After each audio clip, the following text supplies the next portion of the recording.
Halo, kenalin saya Rahma Maulita Mardani, saya dari kelas 4C dan di sini saya akan menjelaskan tugas video psikoedukasi guna memenuhi UAS Psikologi Positif. Nah, di video ini nantinya saya mau ajak kalian yang ngebahas soal satu hal yang penting banget tapi sering banget kita lupakan, yaitu makna hidup. Nah, kalian pernah nggak sih ngerasa kalau hidup ini tuh terus berjalan hari demi hari, tapi di dalam hati tuh rasanya kosong? Kita bisa aja nih sibuk, punya banyak aktivitas, bahkan terlihat produktif, tapi tetap aja rasanya tuh hampa. Nah, bisa jadi itu karena kita tuh belum menemukan makna di dalam hidup kita. Di psikologi positif ini dikenal sebagai istilah meaningful life. Dan kali ini saya mau ajak kalian nih kenalan lebih dalam sama istilah ini dan juga gimana caranya kita bisa mulai ngebangun kehidupan yang bermakna. Jadi, meaningful life atau kehidupan yang bermakna itu adalah saat kita ngerasa hidup kita ini tuh punya arah. Kita tahu apa yang penting buat kita dan kita juga ngerasa kalau kehadiran kita ini tuh punya dampak.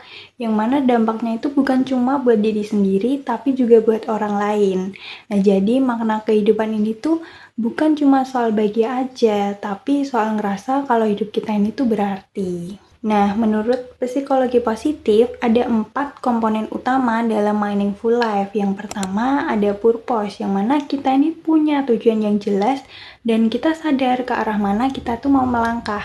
Terus yang kedua, ada values, yang mana kita ini tuh hidup itu sesuai dengan nilai-nilai yang kita percaya, kayak kejujuran, kasih sayang, dan juga tanggung jawab.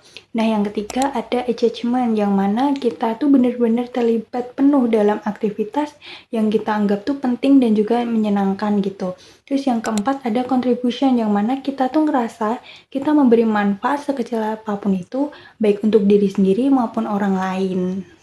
Nah, konsep meaningful life ini sebenarnya nggak muncul begitu aja ya. Ada dasar teorinya, dan ini tuh dibahas oleh beberapa tokoh penting di dunia psikologi. Yang pertama ada Viktor Frankl, yang mana dia ini seorang psikolog yang bilang bahwa mencari makna itu adalah motivasi utama manusia.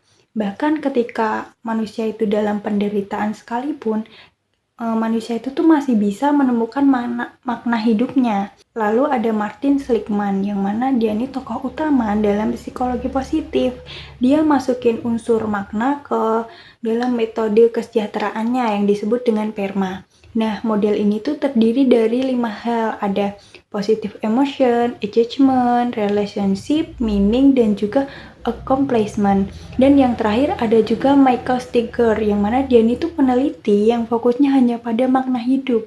Dia ngebagi pengalaman soal makna itu menjadi 2. Yang pertama ada presence of meaning, yaitu saat kita udah ngerasa hidup ini tuh bermakna. Terus ada yang kedua ada search of meaning, yaitu saat kita masih dalam proses pencarian dan membangunnya. Nah, sebenarnya makna hidup ini tuh bisa datang dari banyak hal dan juga beda-beda untuk setiap orangnya. Misalnya nih, ada seorang guru, dia tuh ngerasa hidupnya tuh bermakna karena bisa ngebentuk masa depan murid-muridnya. Terus ada juga seorang ibu rumah tangga yang dia merasa bermakna juga nih karena dia udah ngebesarin anak-anaknya dengan penuh kasih sayang. Terus ada juga seseorang yang menemukan maknanya itu bisa lewat hobinya, misalnya nih dengan menulis, terus merawat tanaman, atau memasak untuk orang-orang terdekatnya gitu. Kalau aku sendiri, aku mulai ngerasa hidup aku bermakna itu waktu aku bisa ngeluangin waktu aku gitu buat orang lain. Jadi nggak harus dari hal-hal yang besar kok. Kadang kita itu cuma dengan dengerin teman cerita, terus ngobrol, atau sekedar hadir saat mereka butuh gitu. Nah, dari itu aku sadar kalau makna hidup itu tuh nggak selalu datang dari pencapaian besar, tapi bisa tumbuh dari hal-hal kecil asal kita tuh tulus dan juga hadir dengan sepenuh hati. Terus, gimana sih cara supaya hidup kita itu bisa lebih bermakna? Nah, ini ada beberapa langkah sederhana yang bisa kalian coba. Yang pertama, bisa coba luangkan waktu untuk refleksi diri. Kayak tanyakan ke diri sendiri gitu. Contohnya, hal apa sih yang bikin diri aku tuh ngerasa puas atau bangga? Nah, dari jawaban pertanyaan itu nantinya bisa jadi petunjuk tentang apa sih yang benar-benar penting buat diri kamu gitu. Terus yang kedua, bisa kenalin nilai-nilai hidup yang dipegang kayak kejujuran, kasih sayang, dan juga tanggung jawab.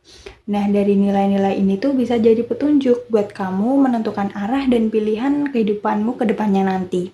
Terus yang ketiga, bisa tuliskan tujuan yang spesifik kayak misalnya aku mau sukses nih dalam berkarir agar nantinya aku bisa ngebahagiain orang tuaku. Nah, dari tujuan yang jelas tadi, itu bisa ngebantu kamu agar tetap fokus dan punya arah tujuan yang jelas. Terus yang keempat, ada mulai dari langkah yang kecil dulu. Jadi kita tuh nggak perlu nunggu momen yang besar dulu untuk memulai. Karena kadang justru hal sederhana yang konsisten itu yang bikin dampaknya besar. Dan yang terakhir, bisa ngebangun kehidupan yang bermakna.